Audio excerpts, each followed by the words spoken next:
but that is more related to yesterday's class. And I think it's going to be very interesting for all of you. At least I learned a lot doing it. So here is the link. It's also in Slack. And what I'm thinking about doing it in teams right now is more smaller teams. So you have like all of you get really involved on it, but you have the support of someone else. So the easiest thing for me to think about is just do it with the person next to you. So it will be two, so them two, you two, yes. And if you have 3 in one line, just do it, the 3 of you together. And there is one lonely person here and one lonely person here, so just, oh, okay, so you can do the same. Yes, perfect. Okay, and let me see how much time we had planned. I will let you know. And if you get stuck on something, ask me. Like, I will help you to go through it so you can kind of progress through the end, and we can discuss the results at the end. Let me see.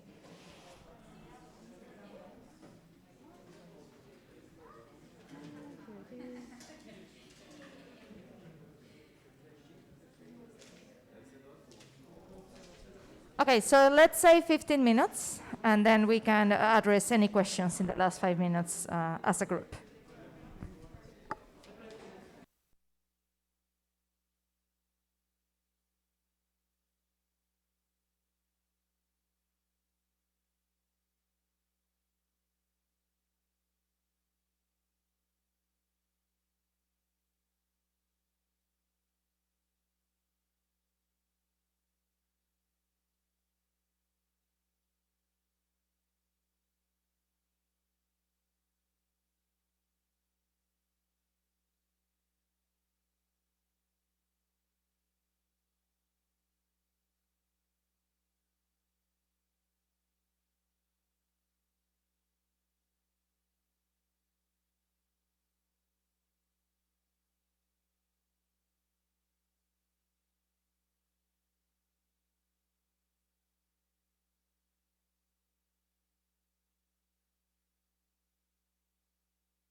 So to help you to progress through the exercise, just double check. These are the answers for the first part. So then you can check that you are, doing well the math. Let me know if you have issues.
Es que ya va a sonar esto.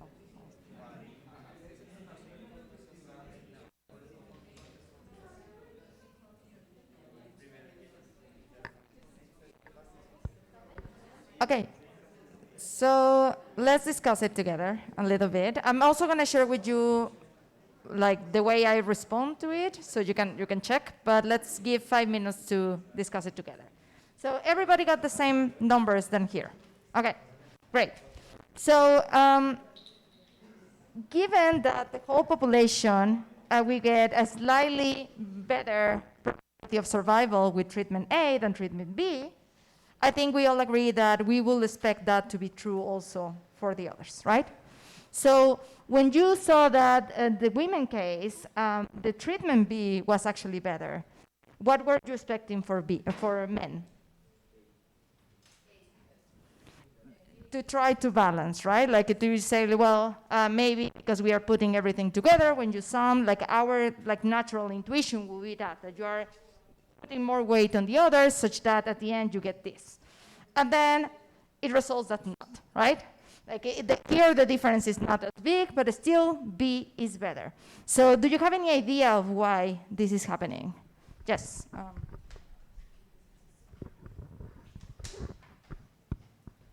We were thinking that maybe it's because the samples are not like balanced, that there are more men than women. Actually, in the treatment B, just 9% is women, and in the other one, it's 37, but it's also like small. So maybe the results are kind of biased because of gender. Yes, exactly. That's the answer. But for me, at least, it wasn't that obvious. When I'm not a statistician, so I don't work with data that much. So when I was seeing this, it was like amazing. And I think it really opens your eyes to think about this stuff before, right? And the thing here, I was going to say something. Oh, yeah. So it is not balanced. And then you can see that women in general survive much better than men. And when you don't balance the sample, not only on how many men and women you have at the end, but also how many are receiving each of the treatments, is when you kind of bias your results, right? So anyone knows how the fact that you have women and men behind when you are measuring the whole population is called? They are called something... right? Something variables. But yeah, I want, does anyone knows how these are called? Kind of what you have behind your whole population that might create this bias. Maybe this is too abstract, I'm sorry. Anyway, these are called confound,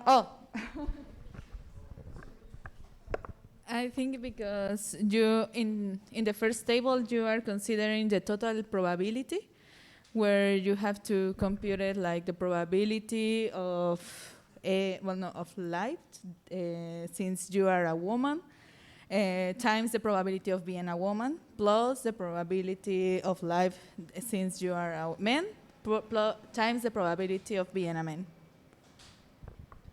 Yes, yes, that's completely true. But what I was trying to go, and I'm sorry this was too dispersed and not really helping you, is like the fact that you have that part when you say like given that you are a woman, those are called confounding variables.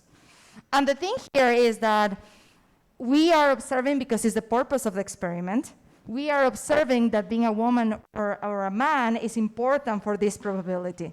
But what will have happened if you actually didn't ask, right? You make your, whatever is your, I don't know if you call it experiment, your trial, your whatever, and you don't ask them the gender. You just fill out whatever without the gender. We will have never seen this. So the question is, there might be others. How do we know that this is not at the same way splitted by some other confounding variable that we are not seeing? Does anyone want to reflect a little bit about that? Just what that makes you feel or think about data. Whatever you want. No, it's just like, I know that in factorial, like in designs, like for example in factorial designs, and maybe when you're trying to do like an ANOVA analysis and everything, you have to take into account how many variables are involved in your experiment, and that if they're significant for your experiment, you should maybe try to block them or to have a different analysis, so you don't get biased because of the results, because there's like kind of control noise that you have to take into account, so you don't like mess with your results. Sorry. Yeah, that's exactly it. Does anyone wants to say something else about this part?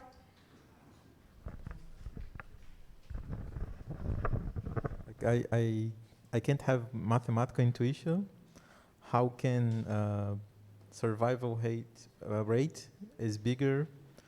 Like for men, B is better. For women, B is better. But for the overall population, A is better. Like I can't have a mathematical intuition of how this can happen. Sorry, my listening is not that well. You can or cannot? Okay, sorry. So the thing here is, and like if you actually, and that would be kind of your homework, because I'm not brave enough to do it right now on the board, but basically you do what Eric was suggesting. Like you actually write down the probability that you survive given that you are a woman and you have treatment A by the time blah, blah, blah, and you will see how it splits out. The thing here is men are dying more, and men are receiving a lot more of treatment B.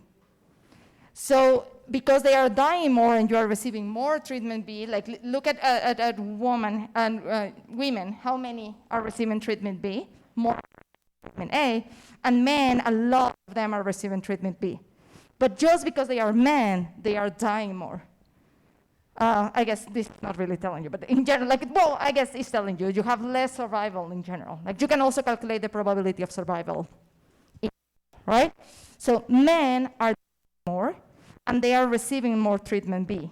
So it will look like the treatment B is killing you more, I guess. And the problem here is that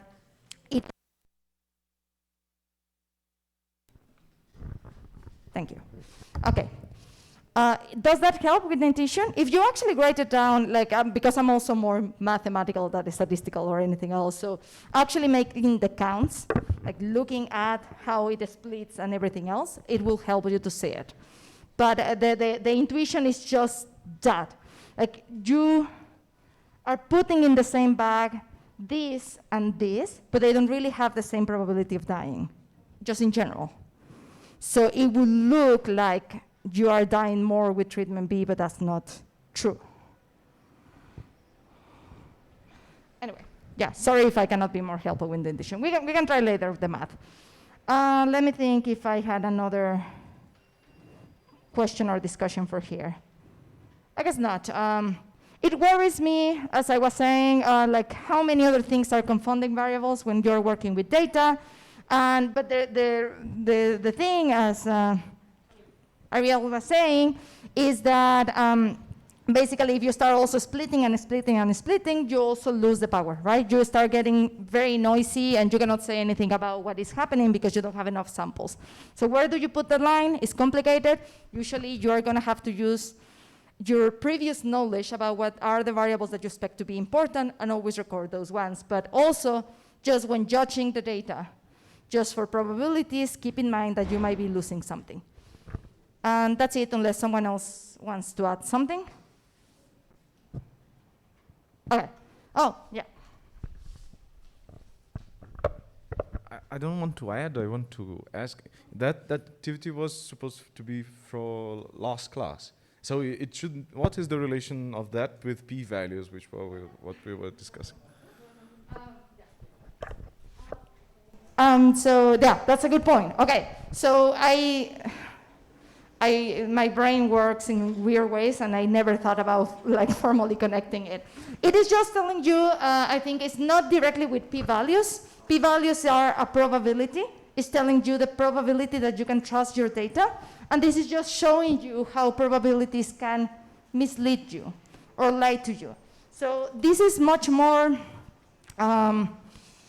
like conceptual or intuitive, because we are working directly with numbers that you can calculate probabilities in the frequentist way. You are not thinking about more complex distributions or anything. And even with this very simple example, you can see that your intuition is not always correct. So with p-values that are much more dark, you know, like we don't always have the grasp of what they mean or what they are calculating, we have to be extra careful, because at the end, there are also probabilities. And what you think might be happening might not be true. So that is the connection with this activity and the previous class. But yeah, you're right. I never mentioned p-values here. Anything else? No? Okay. So then we are going to do really quick the questions. Do we want to do both previous class and today's? Okay. Okay. So I'm gonna send you first the final questions for yesterday's class, and then 5 minutes after that, I will send you the star questions for today, because I think it's useful. So give me a second.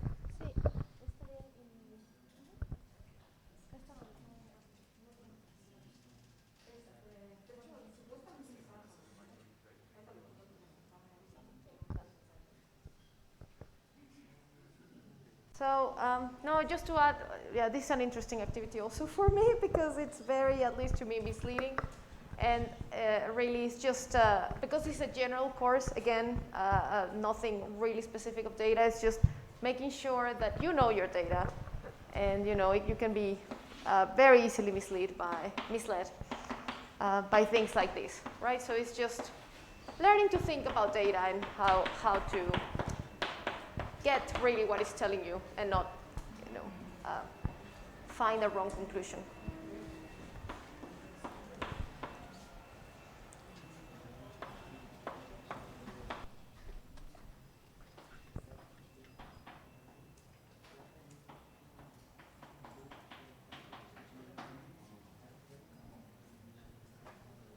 So questions are, here the link is also.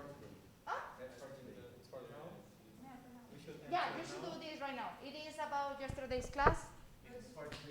Oh, I'm giving you the wrong link. That's what you're telling me. Okay, yeah, that's probably true. Sorry, thank you. Too many links. Oh. This sounded like a good idea when I was preparing it. These short links. Okay, so this one. You're right. So wait for this one until.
So 1 more minute, and then we will switch to the other set of questions.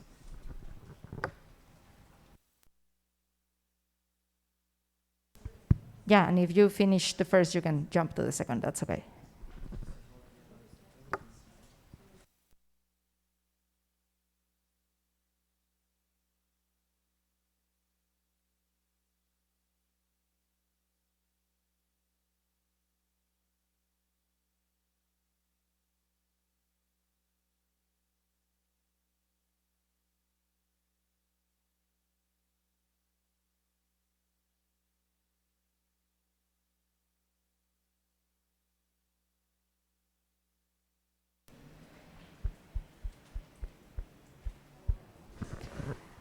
Okay, so please send whatever you have for this. It's okay for the yesterday questions and jump to this one.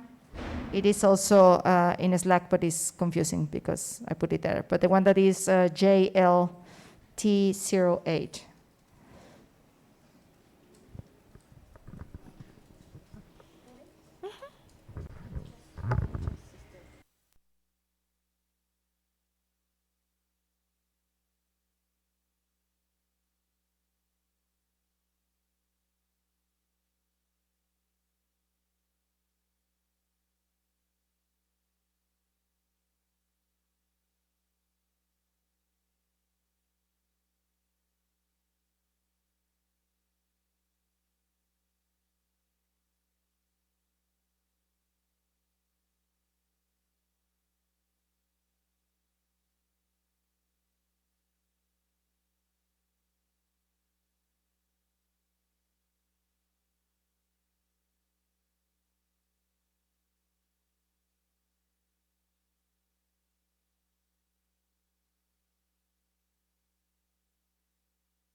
Okay, one more minute. I can see that almost all of you have responded, so.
Yeah. So why do we use p-values in the first place? In the sense that, like, how is there a theorem telling us that there's some unique property that it satisfies? This is a great question. P-values. Why do we use No, p-values? yeah. Is like is there a mathematical rigorous reason, like we can prove under these assumptions that this is the only metric that satisfies some No. kinds of properties, or No. is it just? The reason why we use p-values is because someone, Fisher, came up with this method to try. It was an easy method to compute, in theory, to try and come up with this. How does your data fit with the hypothesis you had, which is the null hypothesis? And it's just for him, it was just part of the process of collecting a lot of different sources of information, and just it was just one more step in that process. But then more statisticians came and had other theories about how this had to be done. And then at some point, actually, people fused together like two different currents of statistics because it seemed easy. So calculating a number is always attractive because it's easy, right? You calculate a number and people started saying this 0.05 threshold, and for people it was like, this is an easy thing that it will help me decide, right? So it just became popular because of that reason, because everything was reduced to one number, right? But as I was saying yesterday, and of course we can discuss this more in length because it's a very interesting topic. The American Statistical Association already said no one is using the p-value in the way, or almost no one is using the p-value in the way that it should be. And the literature is plagued with everything we saw yesterday, like almost significant, these kinds of things that make absolutely no sense. And it's really a misuse of p-values. So really the reason why we use them is because they're easy, and it gives you a false feeling of, I can reject but it's wrong. We shouldn't use it. And definitely there's many other ways, like Bayesian statistics does not compute a p-value, for example. There's many other ways in which you can also assess how compatible your data are with a hypothesis. But it just became popular because a number, you compared with 0.05 that someone else made popular, and that's it, right? It's just easy, but wrong, as many things happen. So yeah, sorry. So that's what I would say. And in one of the papers that we shared, and if you don't have them, let us know, we can share it in the Slack, has a brief history of this exactly, right? Like why did it become so popular? And it's really because of that. No real mathematical reason it tells you what it tells you, but it's not a definite answer at all for what, as many people use it these days. But yes, I would say that. Is that more or less clear? Okay, so today is actually quite easy, I would say, because again, it's very general, and visualizations are very different in different fields of science. So what we wanted to do today is just review some fundamentals, let's say, of data visualization, and what are good visualizations and what are bad visualizations. And this is also subjective, obviously, to a way, because some people will think, oh, this is a great visualization. I see a lot of things in here, and some other people will say, I'm confused. Like, I don't understand why there's so it's subjective up until some point, and it will be interesting just to see, discuss different visualizations and see what you guys think. But okay, so first, what would be the objective of visualizing our own data? Well, it's really more than just the graphical display of information.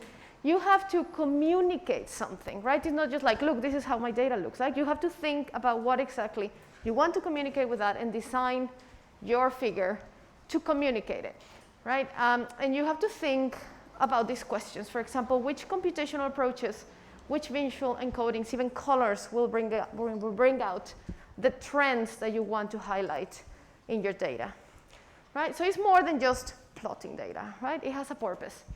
And also, the challenge in this big data world is to communicate something without being overwhelmed by loads of information. And I have just one example here. Who has seen these kinds of plots?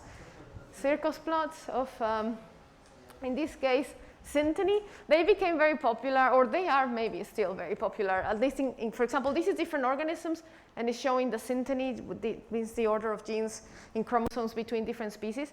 But it also is common, for example, in cancer genomics, in my field, to show, when chromosomes are rearranged and, all the chromosomes, you have them, and they're connected by lines. But what can you understand of this figure? Is this a good figure? I don't know. I want you guys to tell me. Does it tell you anything? Like, I mean, for example, I think, my personal opinion is that whatever this figure is telling you, for example, there are loads of relationships between, I don't know, these two species, you can state that in the text. Like, you can write that down, and that probably will be more effective, to my opinion, than a figure like this. And just to add something, that also might be the colors. And when you decide to put the black, that calls your attention to here. I'm actually not sure there is more relationships between these two than between the two of one, absolutely right? true. Just to consider. Yeah, that's another thing. It can be confusing, right? So it's just one example, and I didn't even put the source of this data, which I always do because I can share the source of this data, but it's not the point, to shame people, because this is very popular. Like these visualizations are very popular, but you have to think really, is it what everyone does? And I'm going to put my figure, or is it really, telling the reader something? So I will stop now here, and then we have a little activity again, because sorry, we were a bit delayed, so you have another activity, and then I'll continue with this. Yeah, so the activity is really simple. I just share in Slack, and it's also here the link. There is instructions. Basically, you are in the same teams that we have been splitting you through, red, whatever, by the colors. And you have a different small sets of data. They are not real data. I just pick them from internet, and I might change some numbers just to make a point of what I was trying to kind of trick you or like take you to think about. So this is very much an experiment. Let's see how this activity goes, right? So you have different sets of data by team, and you have to think about 2-3 ways to plot them. And I asked you to choose the third one or the second one as a bad way to plot them. Like I want you to think about what would be the wrong way to do it a little bit, right? Like without cheating with the data, just cheating with the visualization. So go for it. Let's say, just to move a little quicker and get to the discussion, let's say 10 minutes. Whatever you get to do with that, just have fun, and then we will discuss. We want to show the plots with everybody, so whenever you have something ready, put it in Slack, and we can discuss all together. Send it in Slack, and I'll project it here.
3 more minutes.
Okay, so let's move on. It's okay, whatever you have. I understand that the data was more accessible for some people than others. That was part of the reason I put it like that, but we can discuss whatever you have. But submit to Slack what you thought of, please.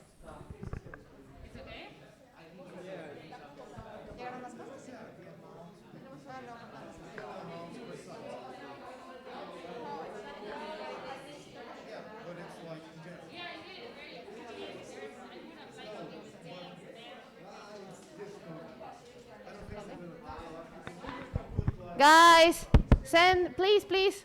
Time is up. Send your visualizations to Slack. You can do it.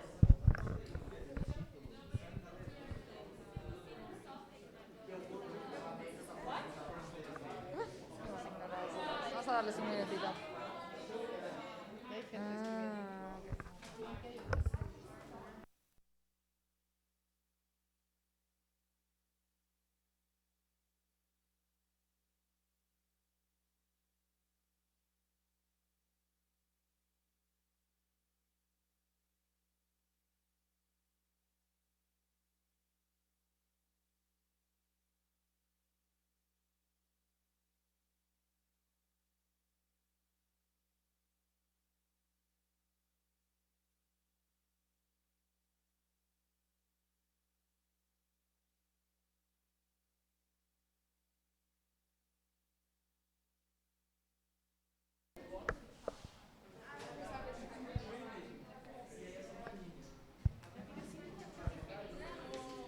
Okay, so let's discuss what we have so we can get a little bit to what Daniela has prepared for you.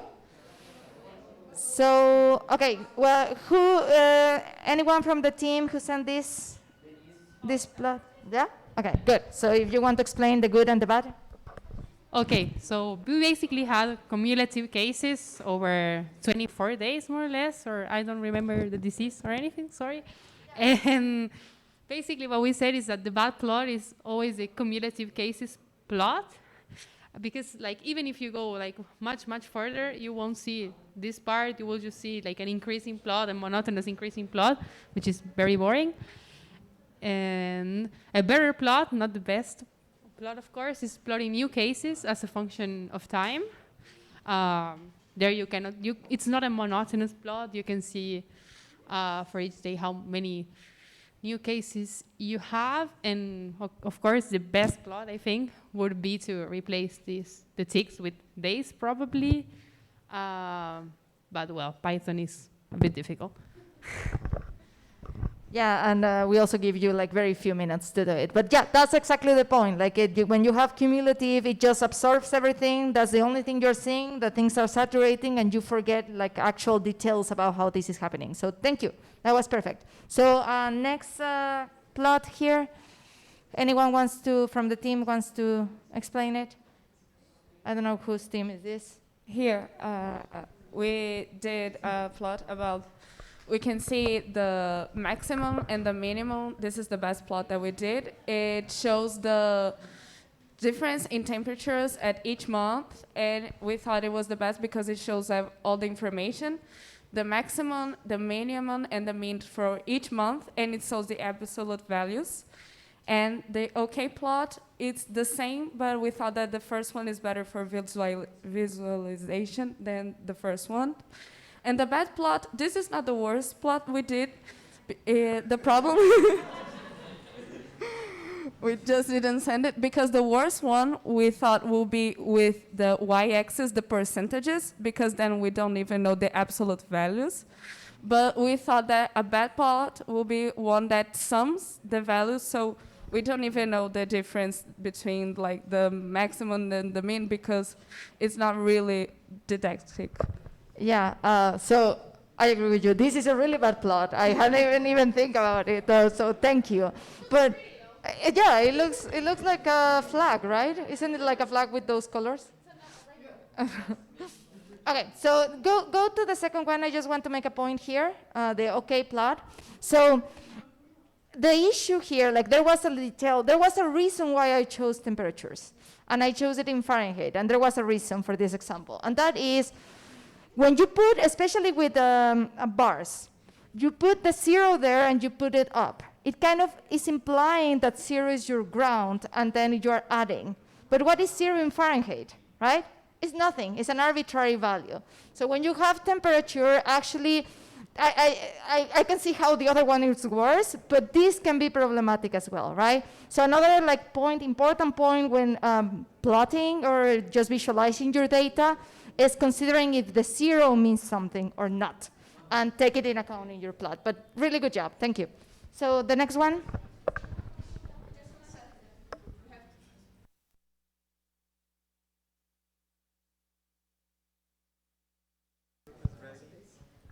Oh yeah, maybe we can jump to the other one.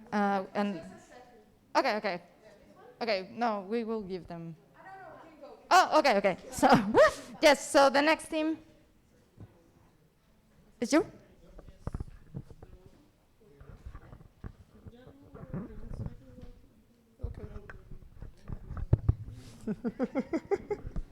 Sorry.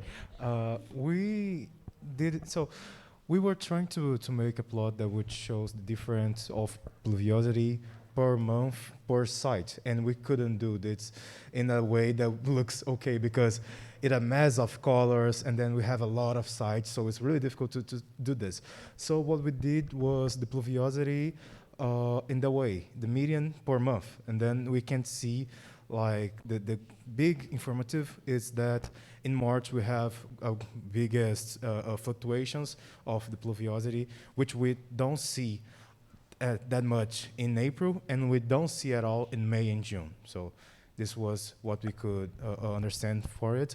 In the other plot, there's a bar plot, we can see the same, and a bad plot is this with a lot of colors, and then you don't get any information.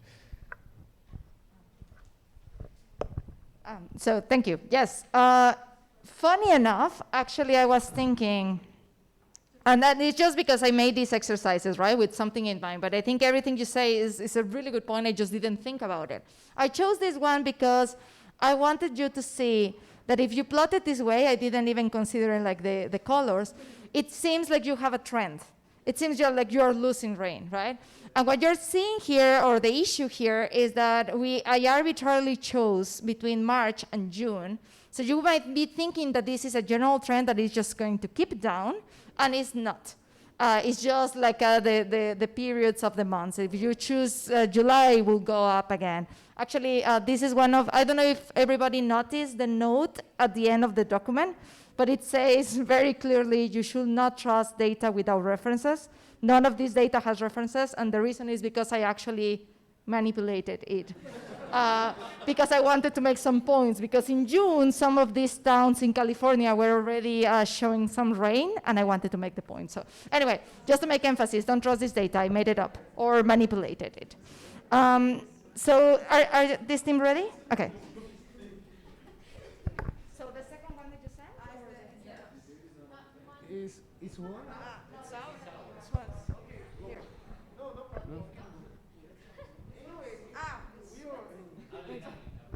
Okay.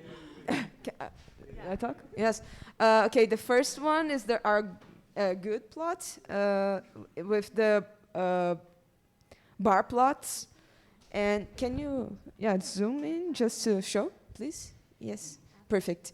So we have the average height. No,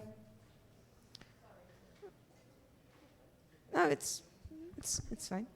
Yeah, average height in centimeters for males and females in each country. So we can see, this is our good plots. So you can see both of them in scale and for each country. And the bad one is this one, yes, because you can try to visualize some kind of regression, I don't know, but actually you just have to see like in a vertical way, which is for the male and which one is for the female for each country.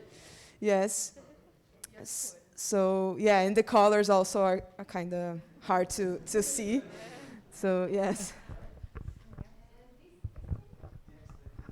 Oh, just to comment about a little bit about this. So that was exactly the point. In this one, the zero was important, right? In the temperature, the zero was misleading. Zero means nothing, at least in Fahrenheit and Celsius. And in this one, actually, the zero means something. So also in the bad one, when you take away the zero, you are misleading the person watching it. So yes, this team, who is presenting? Oh. So since it is also, as in the previous group, a categorical variable, we thought that it is a good representation. You can compare between leisure activities in females and males, and we think it is good enough. And also the coloring is good. Here, in this case, you cannot compare too much what are the difference between females and males because they are almost the same. So it is bad for us, but it can give you information about the activities people prefer. Only if you ask this question, it is good. But if you want to compare between gender, it is not good. Also, there are infinite ways to have good, bad graphs. So we thought also about, for example, in the previous one, instead of using bars, using dots, and then, I don't know, making lines. It can happen, and it would be really conceptually terrible. And also, if you, for example, stack the bars, it is going to be difficult to compare. Or what else? Well, yes, that's it. Thank you. Yes, who's...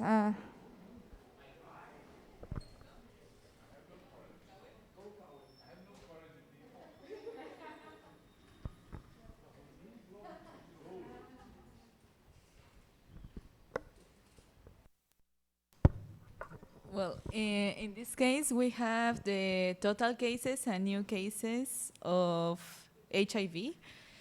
And in here we have, we compare both time series.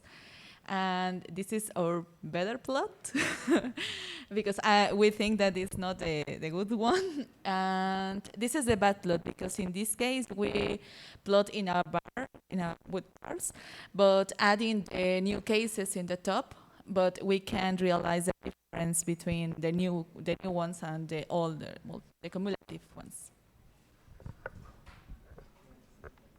Oops.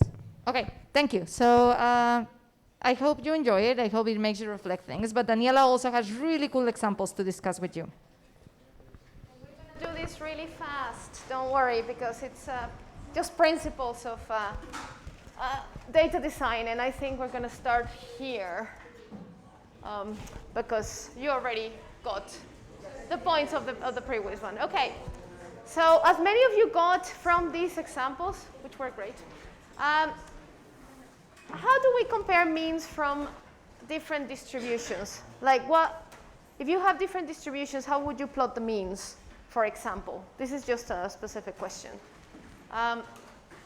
You can do bars, as some of you were saying, but here, as it was discussed, the zero, in many cases, doesn't exist in the data, and it's not really meaningful, right? But if you see these bars, you may get the impression of, maybe this is a bit higher than these, the means, and that's the standard deviation maybe.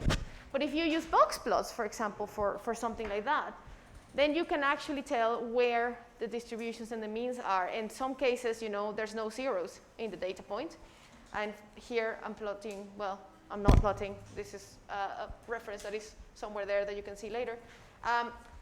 It really reflects, for example, a box plot really reflects the underlying distribution, right? You have a question?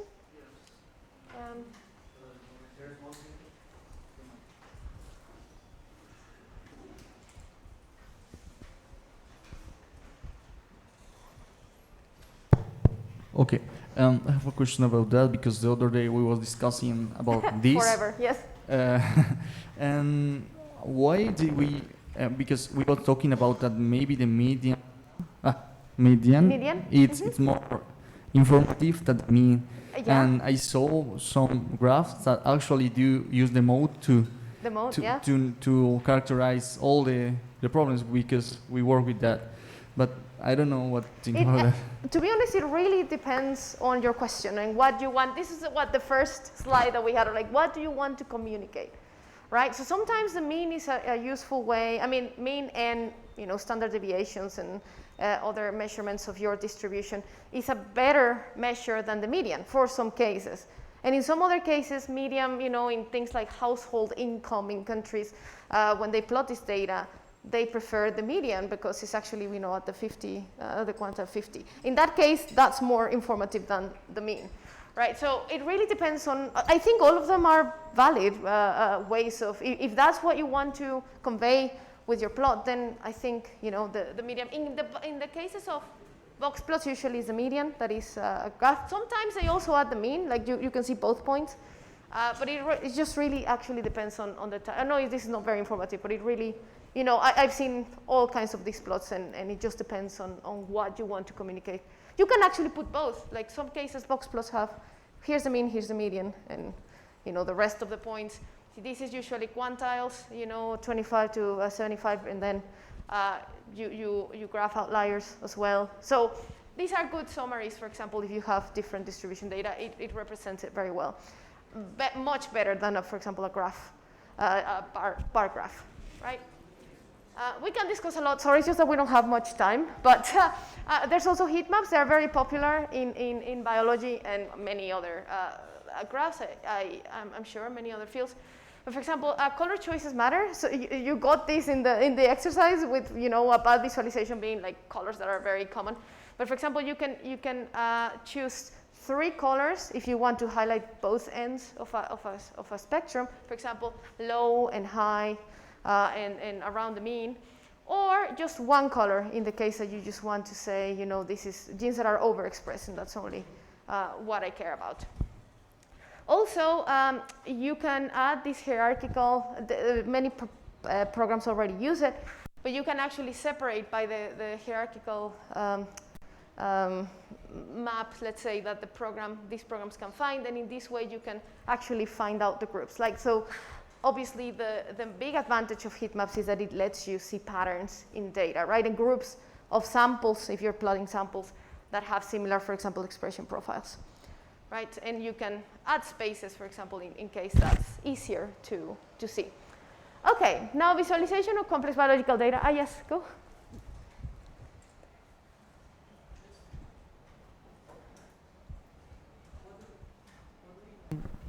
What do you mean by high throughput?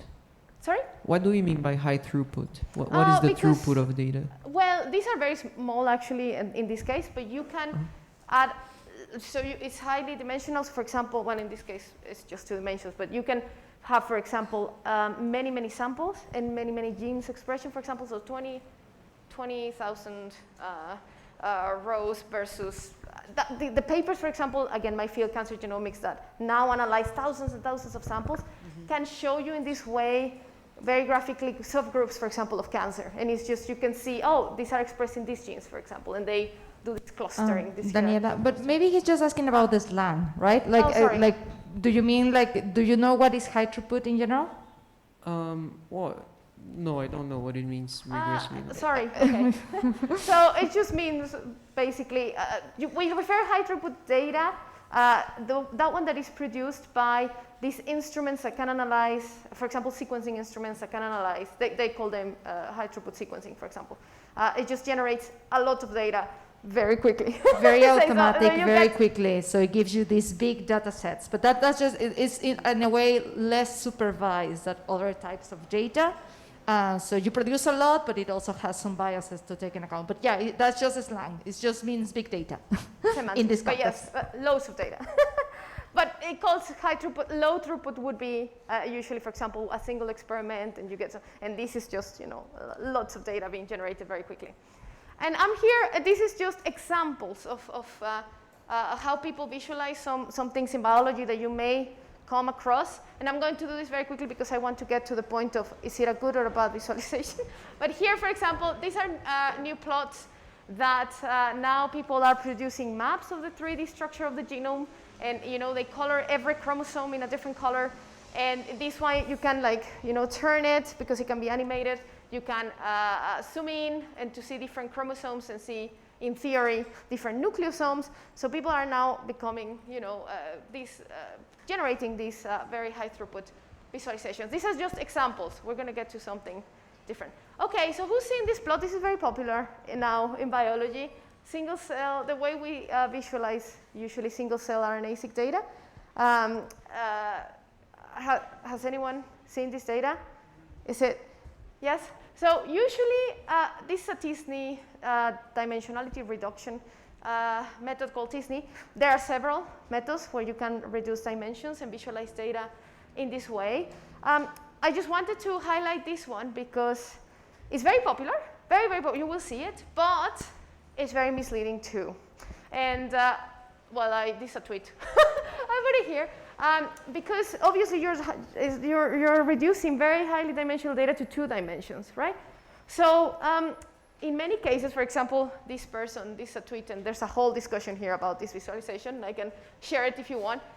Some people did this. It is called a UMAP. It's another different dimensionality reduction way, and they decided to take, you know, the measurements of where the cells were put and calculate stuff and differences with that. But of course, every time you do this, it comes out differently. Like, it's unstable. Again, like we were seeing with other things in this course. And these other people, Leo Pachter's group, has now produced software that can actually basically plot any shape you want, you know, preserving the distances, let's say, that are preserved when you do these kinds of methods. But obviously this doesn't, I mean, this is the same data. And it says, oh, I asked him here to do a map and here like an elephant, right? So you cannot, we have to be careful about what we extrapolate from these visualizations because they usually, depending on the method you choose, they usually preserve local distances well, but long distances are completely distorted. So you cannot just measure the map and be like, oh, this is very far and that means it's very different, because it's not. Right, so it's just, you know, you will find this plot if you work in high throughput biology. Now, these are new kinds of plots that I find very confusing, but people are using them. to graph phosphorylation events, and you know, it's starting here and then kind of doing, I guess it's smaller, and different proteins here and who gets phosphorylated and who doesn't. I find this very confusing, but I have seen it in some papers, so show it to you. Also 3D plots of, for example, here, HIV and host interactions with different colors and different parts of the cell. Here, for example, maybe you've seen this is a new method, I could say, novel with spatial transcriptomics, and you can see now what genes are expressed geographically, let's say in a tissue. I find this very I am nice. confused. The series of some of them I cannot understand whatever they mean.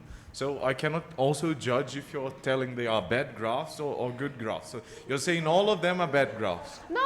These what are you saying? No, okay. Sorry, these are just examples. Because I don't understand. Okay, we're just going to get examples. to the good graph Okay, versus so bad it's graph. just my confusion. We're not judging yet. Okay. I'm just showing what people do. We're not judging yet. Yeah, anything. because the previous one looked like a roadmap. Like, yeah. Okay. It's what people are coming up with to show this highly dimensional data, right? But these are just examples. I'm not judging yet. We'll get to that point very quickly because we have 5 minutes. But it's fine. This is just easy. I like these visualizations to clarify. I think these are very clear. And they can usually show comparisons between, for example, two genes. This is the same tissue. And you can see that, you know, for example, this gene here is expressed in this part of the tissue and this gene here. So I think that's very clear. That one sounds very comprehensible. This one is a disease trajectory graph. Again, I'm not judging because these are people trying to show you a lot of data in a plot. And here, for example, is different. Sorry if you can actually see very well. I thought because I could see it well, but it doesn't matter. The thing is that these are different symptoms. And as time evolves and how many patients develop each symptom, right? Right, so again, I'm not judging. I don't know if that's clear. But, okay, good or bad? What is this?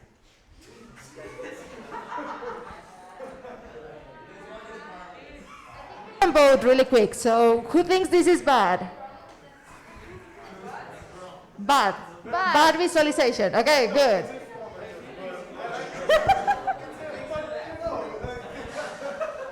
Do you think there is tiny people in India? That's because there's no zero in the graph, right? So this is a problem. Okay. Good or bad graph? Bad. Who votes for bad here? Oh, just a few hands. So I guess who votes for good? So most people have no opinion. I agree. I don't have an opinion. I would say this is confusing because the colors are similar. Yes, yeah, and there is a gradient which means nothing. Exactly. We'll get to really good point. Okay, this is a very famous graph. This graph is like the graph. You know, is this a good or a bad graph? What do you think? Wonderful font. So this shows the troops, you know, in this war that Napoleon was going to Moscow, and that's how it started, and you know where they stopped, and you know, yes, of course, how they started and how many they returned in the end, right? So this is usually shown as an example of very good visualization. People criticize it as well, of course, but this is from what is it? I have this here. I don't know, a long time ago. And it's an example usually of good visualization. Now, what do you think of this?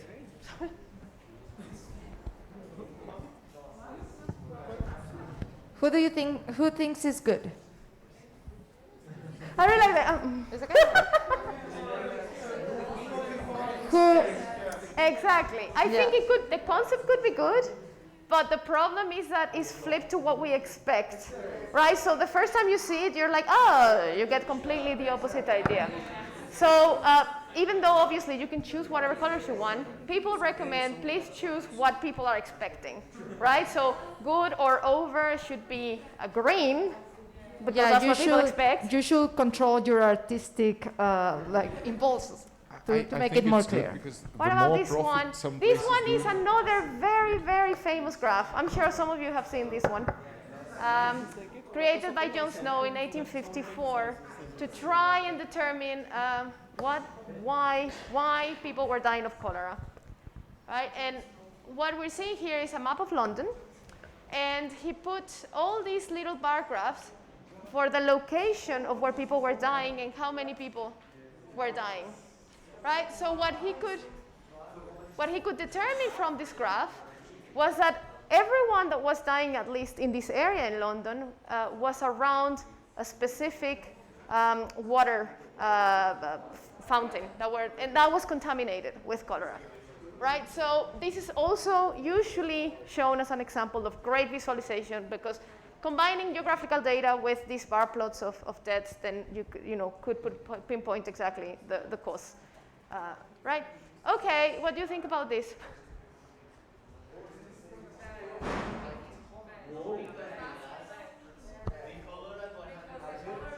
Exactly. It's a circular, color wheel, so 100 looks very much like 0.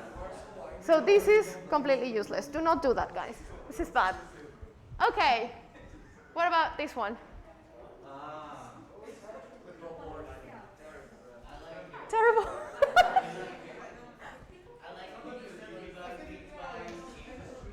Yes. Okay.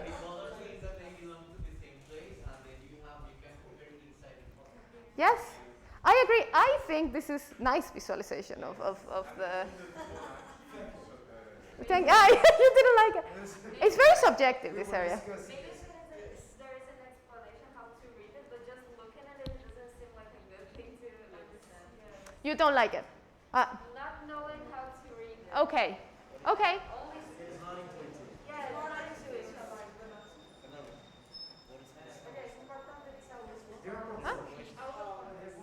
Yes. Right. So that is right. I mean, we have no context at the moment. And in general, if possible, sometimes it's difficult with biological data that is so complex. But in general, we should try to make it immediate to read, right? So to me, this was a good visualization in a way, because, like, well, just a title, government, budget, and then how much they're expending on each thing, right? So. Although also areas are more difficult to assess by the brain than bars and things like this. So it's also, this is why pie charts are not great, because areas are complicated for the brain. This is a real thing from a paper in Nature from the banana genome. And this became also very famous in the biological field and very criticized as well. It's a 6-way Venn diagram with a banana in it, of course. Confusing. Well, maybe if you study it with a lot of care, you get something out of it. But to me, I mean, it's cute because it has a banana, but it doesn't really, at least to me, tell me much more than that. Okay, that's done. Now, quiz very quickly. When is it better to use a bar graph? Who tells me? Categorical data, starting in a 0, maybe if you're starting, or you get with the height per people there. Okay, when is it better to use a box plot? Distributions. Maybe there's no zeros in the data. Exactly. Medians, means can be marked there as well. When is it better to use pie charts? Never. Yay, excellent. I also don't like pie charts. I think they're very confusing. What can we use heat maps for? High throughput data. What can we get out of them? Structures, clustering. What things are similar, right? Okay. Very quickly, we touched on what are the risks of using dimension reductionality methods. This we saw UMAP. Yes, we can infer wrong things if we're not careful enough with this. They can be very useful to visualize some things, but you have to be careful. And finally, well, maybe you can think that from everything we saw in this class, but you have to consider what are important factors to consider when designing a visual representation of data. These are colors, these are how your data look like, the distribution, what you want to convey. And finally, if you want to go to this page, I like this page because it shows you errors, common errors that people do when visualizing data. And for example, this thing, for example, do the box plots hide information? Yes, but usually, you should add all the points, for example, sometimes, depending, right? And pie charts, yes. Here, the humanized by reading angles. See how to replace the most criticized pie chart ever. So this is a good website that I can recommend if you want tips as to how to best visualize your data. And that's it for today. So general considerations when doing data visualization. Of course, the type of plot. First, make sure that it represents your data accurately, that you're not hiding or misleading people, and also that you're communicating the point that you want. It's not just like plotting data, it's like, you know, like the exercise you did today, what is a good representation and what is a bad representation of my data? Colors are very, very important. Do not do this wheel thing where the 0 is the same as 100 and things that are very similar. Also take into account people that are colorblind. You know, for example, R has now palettes where you can say, you know, what are the best colors? I need 5 colors, and R will give you like the best 5 colors that you can use to take into account the different color blindness conditions that there are. And, well, of course, simplicity is preferred to, you know, graphs that are very complicated. Sometimes it's better to have 2 graphs instead of, you know, 1 with a lot of things that are completely unreadable, right? That is it for today. Okay, so thank you for bearing with us. I know we are a little bit over time, but we catch up. We catch up with the plan, so, and thank you for doing it so quickly. I hope it was still fun and interesting. So just to finish, please, the questions, just do your best. It's okay. Whenever you are done, you can go for lunch and do what you are going to do for your afternoon. Yes, so thank you. Thank you, and yeah. See you tomorrow. See you tomorrow. Narrative issues. Data interpretation.